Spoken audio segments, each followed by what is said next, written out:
시청자 여러분 안녕하십니까. 지금부터 천옥현의 안보정론을 시작하겠습니다. 이제 심야 시간입니다. 지금 이제 자정을 넘겼는데요. 이번 시간에 매우 중요한 뉴스를 전달해 드리도록 하겠습니다. 박영선 캠프가 드디어 일을 저질렀어요. 선거법 위반 행위가 드디어 적발이 됐습니다. 그래서 선관위가 조사에 착수했다는 말씀을 드리고 싶고요. 그 다음에 여당에서는 아주 대대적으로 네거티브 전략으로 일관하고 있습니다. 그러다 보니까요, 이번 선거는 그야말로 이 블랙 코미디나 마찬가지다라는 얘기까지 나올 정도로 네거티브에 집중하고 있는데요. 네거티브의 원천이 어디겠습니까? 잘못된 정보를, 허위 정보, 비슷한 정보를 제공해서 이 어용 언론들이 보도한다. 그러다 보니까 네거티브로 쫙 판을 지금 바꾸려고 하고 있어요. 그러나 그렇게 쉽게 판을 바꾸기는 어려울 것이다 라는 생각이 들어요. 왜 그러냐면 제보한 사람들의 신뢰성이 그야말로 땅에 떨어졌습니다. 그래서 우선 부산에서 이 박정전 후보 LCT 특혜 분양과 관련해서 제보를 한 사람은 사기 전과범으로 지금 알려지고 있고요. 그 다음에 오세훈 후보 네거티브 내곡동 땅 문제를 가지고 매일같이 연거푸 지금 이 흑색 선전을 하고 있다고 볼 수밖에 없는데요. 어제 하루 종일 이 내곡동 땅과 관련된 네거티브 10건 정도나 이 여당 민주당에서 그리고 박영선 캠프 쪽에서 계속 퍼붓고 있어요. 그런데 내곡동 이 땅 투기 의혹과 관련해서 오세훈 후보가 당시 2005년도에 현장에 측량 현장에 있었다라고 지금 증언을 한 사람이, 즉 양심 선언을 한 사람이 식당 아들과 주인이지 않습니까?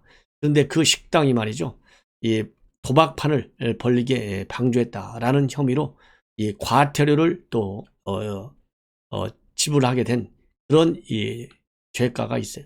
그렇기 때문에 두 군데 다 신뢰성을 그들의 신뢰성을 받기는 굉장히 어렵다. 그래서 이 사람들이 제보하고 있는 내용들 그야말로 이 네거티브 전략에 따라서 여당이 의도적으로 지나치게 뿌리는 것이 아닌가 하는 그런 이 비판을 받을 수밖에 없어요. 그래서 이런 내용을 가지고 여러분들께 중점적으로 말씀을 드리겠는데, 우선 좀 결론적으로 먼저 말씀을 드린다면, 여당이 이렇게 네거티브를 하는데 과연 효과가 있을 것이냐? 제가 보기에는 효과가 그렇게 크지는 않을 것이다 라고 저는 생각을 합니다. 왜냐하면 여당에서 이렇게 네거티브 전략으로 하는 이유 중에 하나는 이미 중도층과 그 다음에 20대 30대들이 오세훈 후보한테로 이 지지 성향을 여론조사를 보면 쭉 나타났지 않습니까? 그렇기 때문에 이 사람들을 돌리려고 하는 거예요. 그래서 이 돌리기에는 이미 어렵다라고 하는 것이 여러 가지 여론조사를 통해서 나타난 지표를 보면 어렵게 돼 있어요. 왜 그러냐면 전반적으로 이 정권 심판론이 40대를 제외하고 20대, 30대, 50대, 60대 이상 정권 심판론이 압도적으로 강합니다. 그래서 정권 안정론은 약해요. 이러다 보니까 이 정권 심판론을 이 네거티브, 즉 내곡동 땅 투기 의혹, 그 다음에 부산에 있는 LCT 특혜 분양, 이것 가지고 정권 심판론을 말하자면 낮추기에는 굉장히 여론적으로 볼 때 낮다는 것이죠. 그 다음에 이번 선거에 있어서는요, 이 신뢰성, 말하자면 이 도덕성 같은 것은 그렇게 크게 생각하지 않아요. 도덕성이 영향을 주는 것은 13.1%밖에 되지 않습니다. 그래서 이 정권 심판론이 32.4%나 되고 이 도덕성은 13.1%밖에 되지 않아요. 그 다음에는 이제 부동산 문제 그 자체가 이 비중이 가장 크죠. 이런 걸로 보면 전반적으로 이런 네거티브 전략이 그렇게 큰 효과는 갖지 않을 것이라는 것이 저의 판단입니다. 그럼에도 불구하고 여당이 이렇게 네거티브에 매몰되는 몰입하는 이유 중에 하나는 등을 돌렸던 20대 그리고 중도층이 돌아와서 박영선을 찍기를 그리고 김영춘이를 찍기를 바라는 마음에서 그렇게 하는데요. 지금 이미 표심을, 즉 대부분의 유권자들이 내일 모레, 사실 이제 하루밖에 안 남았잖아요. 날 세고 나면 오늘이 마지막 날이에요. 4월 6일이. 그렇기 때문에 이미 이제는 투표의 후보를 결정을 하고 있어요. 그렇기 때문에 이 후보를 바꾸기에는 이 사안이 굉장히 약하다는 겁니다. 그리고 결정적 증거를 못 내놓고 있어요. 예를 들어서 내곡동 땅 투기 의혹, 그리고 이 특혜 분양 의혹, 이런 거를 하려면 결정적 문서를 내놓고 이거 봐라. 이거 볼 때 오세훈과 그리고 이 박형준 이런 사람들이 시장이 되면 되겠느냐 이렇게 흔들어야 되는데요. 흔들 수 있는 결정적 문건, 눈에 보이는 문건이 없어요. 그저 이 제보자들, 양심 선언한 사람들이라고만 지금 내세워서 몰아붙이고 있어요. 그렇기 때문에 그 신뢰성, 제보의 신뢰성에 손상이 갈 수밖에 없다. 그래서 현재로서는 제가 보기에는 지금 국민의힘 측에서는 그렇기 때문에 한 10% 정도 리드하는 선에서 이길 것이다. 이렇게 판단하고 있고요. 그 다음에 여당 측에서는 1% 정도의 박빙으로 몰고 가는 그런 얘기를 지금 대대적으로 선전하고 홍보하고 있어요. 그래서 이 20대, 30대 그리고 이 최소한도 50대 정도까지는 판을 한번 흔들어 보겠다는 건데요. 지금 상당히 우선 시기적으로 늦었고 결정적인 이 문서가 증거 문서가 없고 그 다음에는 정권 심판론이 굉장히 세다. 이런 측면에서 보면 이 판을 바꾸기에는 굉장히 어려울 것이다. 다만 이택수 리엄리터 대표 같은 경우에는요. 투표율이 50%를 넘으면 국민의힘에 유리할 것이다. 그래서 투표율을 가지고 지금 판단하고 있어요. 왜 그러느냐? 투표율이 낮다라고 한다면은 이 조직표가 가능한 여당한테 유리한다. 이렇게 지금 판단하고 있습니다. 그래서 이 투표율을 가지고 지금 또 판단하는 그런 전문가들도 있다는 말씀을 드립니다. 자, 그러면 박영선 캠프에서는 사전투표 승리했다라는 이 문자 메시지를 당원들한테 어제 돌렸어요. 5일날 돌렸습니다. 그래서 선관위가 지금 조사에 나섰는데 어떤 이 내용으로 돌렸는지 여러분들께 소개해 드리겠습니다. 이 박영선 선대위의 조직 총괄본부 이름으로 돌렸습니다. 뭐라고 돌렸느냐? 그 문자 내용을 여러분들께 말씀드리죠. 핵심은 그거예요. 여러분들의 진심 어린 호소와 지원 활동으로 서울 시민의 마음이 움직여서 사전투표에서 이겼습니다. 바로 이 대목이 선거법 위반이라는 것입니다. 왜냐하면요, 이 비밀 선거가 이 공직선거법에 명백히 규정이 되어 있어요. 비밀 선거의 원칙. 그래서 이 선거가 끝나기 전까지는 내가 누구한테 투표했다, 또 이 선거에서 이겼다, 졌다 이런 얘기를 할 수가 없게 되어 있어요. 그럼에도 불구하고 이 박영선 후보의 조직총괄본부에서 이런 문자 메시지를 보낸 거예요. 예. 자, 그래서 이 공직선거법상으로 보면 지난 4월 1일부터 선거가 끝나는 7일날 오후 8시까지는 정당 지지도라든가 당선 가능성을 예상하게 하는 여론조사 결과를 공개하거나 또는 보도할 수 없다. 이렇게 되어 있는데요. 이 규정을 위반한 것입니다. 그래서 이 문자 내용을 보면요. 여러분들께 말씀을 드리면 풀 문장 전체를 말씀을 드리겠습니다. 문자 내용. 특보위원장, 본부장 여러분 안녕하십니까? 박영선 서울시장 후보 선거대책위원회 조직총괄본부입니다. 박영선 후보의 승리를 위해, 민주당의 승리를 위해 제3기 민주정부 문재인 정부의 성공을 위해 밤낮 없이 땀 흘리며 분투해 주셔서 깊이 감사드립니다. 그러면서요, 여러분의 진심 어린 호소와 지원 활동으로 서울 시민의 마음이 움직여 사전투표에서 이겼습니다. 여러분의 진심이 하나로 모여 승리의 발판이 되었습니다. 감사드립니다. 그러나 아직 숨 돌리고 쉴 때가 아닙니다. 4월 7일 본 투표율이 이틀 남았습니다. 한 사람 더 만나고, 한 번 더 설득하고, 한 번 더 전화하고, 한 번 더 홍보물 전하고, 한 번 더 박영선을 이야기해 주십시오. 마지막까지 박영선이 되어 주십시오. 우리 함께 승리합시다. 우리는 승리합니다. 함께 해주셔서 감사합니다. 그리고서 박영선 서울시장 선거대책위원회 조직총괄본부 이렇게 되어 있어요. 그래서 이와 관련해서 선관위 관계자는요, 해당 문자가 선거법 위반 소지가 있다는 신고가 접수돼서 구체적 사실관계를 확인하고 있다. 이렇게 지금 밝히고 있습니다. 그런데 문제는 이런 문자 메시지뿐만 아니고요. 이 민주당 측에서는 사전투표 승리를 지속적으로 주장하고 있어요. 그래서 최인호 수석 민주당 중앙선대위 수석 대변인도 5일날 YTN 라디오에 출연해가지고 사전투표율이 높으면 저희 당 후보에게 늘 유리했다. 크게 이겼다고 볼 수 있다. 서울과 부산 모두 크게 이긴 것으로 분석된다. 이렇게 주장을 하고 있고요. 지난 2일 날에는 박영선 후보가 진보 좌파 유튜버들과 함께 한 토론회에서 이 박시영 윈지 코리아 컨설팅 대표가 선거 참관인이 투표용지의 기표 내용을 살펴보고 결과를 민주당 의원에게 알려줬는데 민주당이 이긴 것 같다라는 취지의 주장을 해서 선거법 위반 논란이 지금 제기된 바 있습니다. 그런데 문제는 말이죠.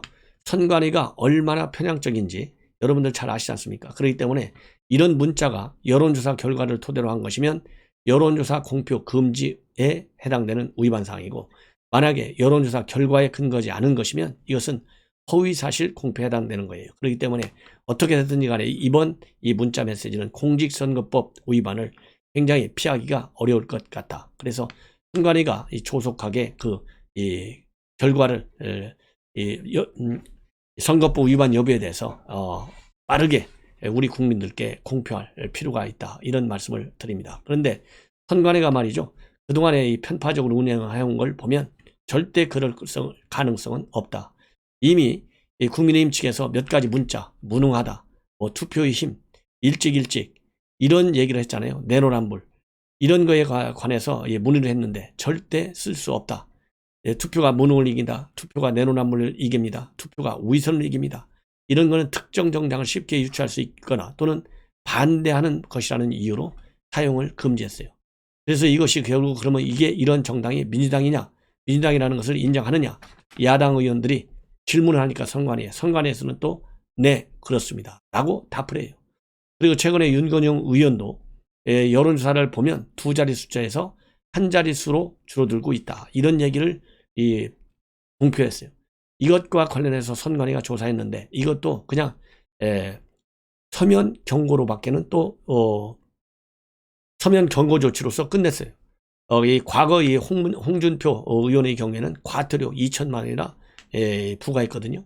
이렇게 차별적으로 편파적으로 선관위가 지금 현재 선거법 위반 사항을 관리하고 있기 때문에 심판하고 있기 때문에 이러한 이 박영선 후보 측의 문자, 별다른 조치가 이루어질 것 같지 않습니다.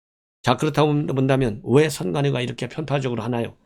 선관위 이미 사법부, 행정부, 그 다음에 검찰, 법원 전부 다 장악하고 있잖아요. 언론, 선관위까지도 장악했어요. 왜 그러냐? 선관위 상임위원회 누가 있느냐? 조혜주가 있어요. 이 조혜주는 문재인 캠프에서 특보로 일했던 사람이에요. 이런 사람을 갖다가 상임위원회에 앉혀놓으니 선관위가 뭐가 됐습니까? 애완견 역할밖에는 할 수 없는 거예요. 그렇기 때문에 이번 박영선 후보의 이러한 이 문자 메시지 그렇게 크게 기대하지는 말고요. 우리가 그럴수록 우리 야권에 있는 국민들, 그리고 이 무당층, 중도층에 속하는 우리 유권자 여러분들께서는 선관위의 이런 편파적 임무 수행, 이것만 보더라도 반드시 심판을 해야 되겠다. 그래서 이런 엉터리 선관위를 말하자면 응징하는 차원에서라도 이 야당 후보인 오세훈 후보, 그리고 부산에서 박형준 후보한테 표를 주십사, 저는 그런 당부의 말씀을 드리고 싶습니다. 그러다 보니까요, 지금 현재 민주당에서는 막판에는 이제 심지어 언론 핑계까지 된다고 합니다. 언론을 믿지 말자라고까지 지금 하고 있다고 그러니까요, 얼마나 지금 모든 이 방법을 다 지금 동원하고 있는 거예요. 그래서 결론적으로 말씀을 드리면 이 박영선 민주당 쪽에서는 휘말리는 1% 싸움이냐, 아니면 야당 측에서는 두 자리 숫자로 이길 것이냐, 이런 지금 현재 투표 전략으로 지금 나가고 있다. 그래서 1% 정도의 박빙승부다, 이렇게 여론을 몰아가가지고 중도층, 그리고 말하자면 중도층과 그 다음에 무당층의 표심을 자극하려고 하는 거예요. 그리고 집도끼들이 내가 가서 한 표라도 더 찍으면 그야말로 1%밖에 차이 안 나는데 이겠구나 라는 이 착각을 불러일으키도록 하기 위해서 이렇게 1% 게임이다, 이런 주장을 하고 있는 것 같습니다.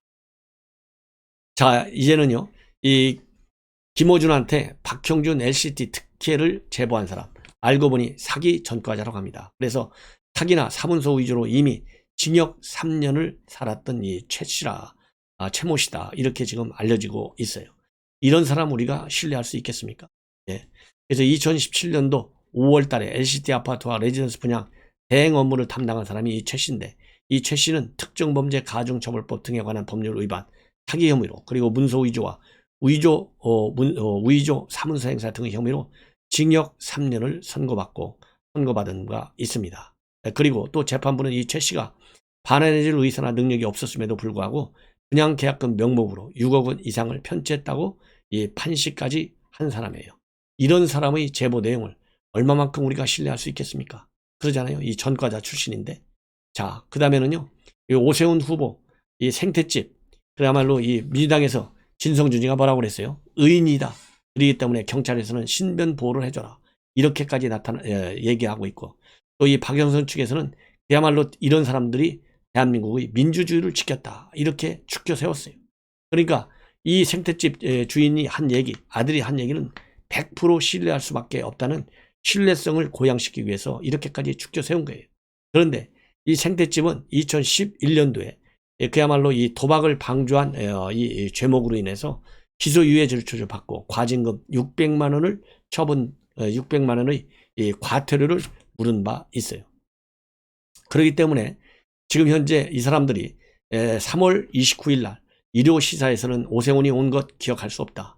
전혀 모르겠다. 이렇게 얘기했다가 불과 나흘 뒤인 4월 2일 날 그리고 4월 5일 4월 5일 날 두 번에 걸쳐서 김호준 방송에 나와서는 오세훈이가 맞다. 헤라가 뭐 신발까지 신었다. 흰색 면바지까지 입고 왔다. 이렇게 말을 싹 바꿨어요. 그런데 다시 또 한 번 또 바뀌고 있어요. 방금 전에 이 보도된 내용인데요. 이 아들이 본래 어제 오전에 기자회견을 하려다가 갑자기 그야말로 이 신변 위협을 이유로 해서 기자회견까지 취소했지 않습니까? 그런데 지금 현재 TV조선에서 단독 보도한 바에 의하면 이 아들이 오세훈 후보인지 아닌지는 사실상 몰랐는데 최근에 어머니한테 얘기를 듣고 보니까 이제서야 오세훈 후보라는 것을 알게 됐다. 이렇게 밝히고 있어요. 자, 그러니 얼마나 이게 말을 바꾸고 있는지 여러분들 충분히 알잖아요. 그래서도 신뢰할 수가 없는 거예요. 직접적으로 TV조선과의 인터뷰를 통해서 한 얘기를 보면 그때는 제가 오세훈 씨는 몰랐다. 최근 어머니랑 통화하면서 그럼 나도 본 것 같다. 그때 그 사람이 그럼 오세훈이구만.